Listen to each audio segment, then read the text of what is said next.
Hi, brothers and sisters. I'm reading from Luke chapter 10, the verse 16, the words of our Lord Jesus Christ. He that heareth you, heareth me, and he that despiseth you, despiseth me, and he that despiseth me, despiseth him that sent me. Now I'm going to tell you the dream of our Lord. In the dream, I had two guests in my house. A man was sitting on the sofa with me, and his friend was sitting at the table and eating. In the corner of the table was an open Bible, and the fork was stuck into the tattered and torn pages in the top corner of the book.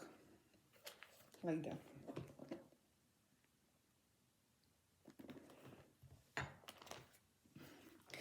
Looking at the damage done to the Bible, I understood how much this man struggled to stick his fork into.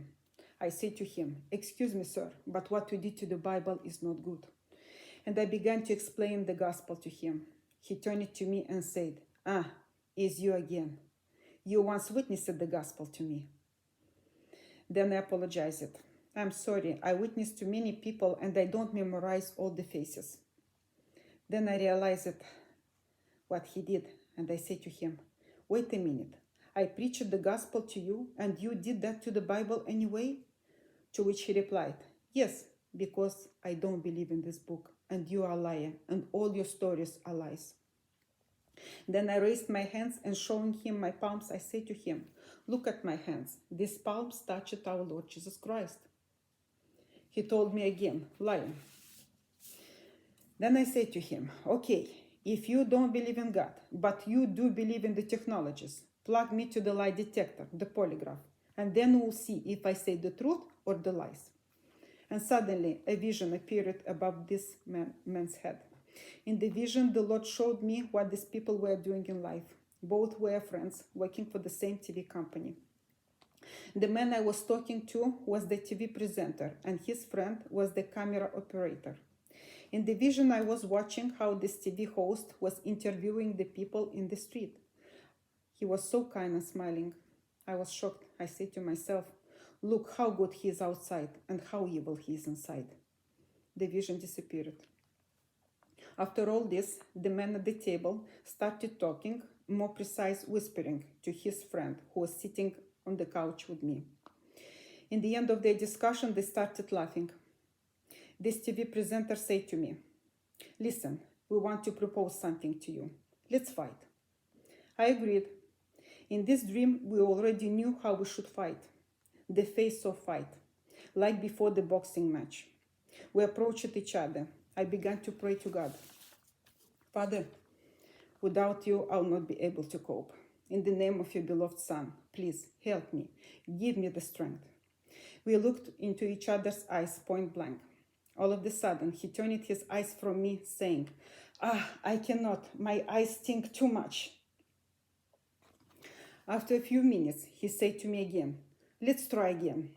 I answered, "Okay."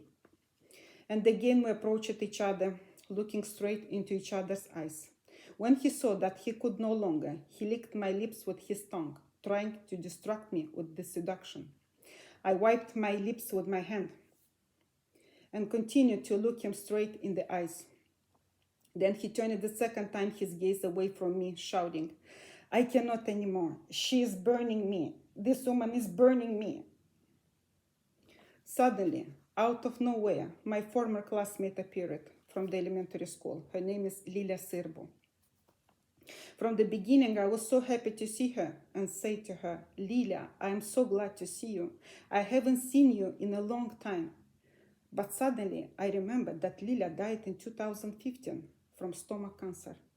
And I said to her, "But wait a minute, Lilia, you died of cancer in 2015.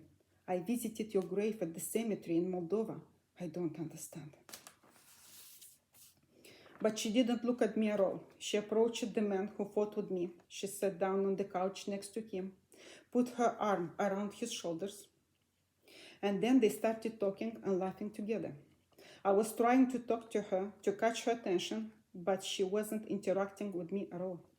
I thought, I don't understand anymore what is going on here.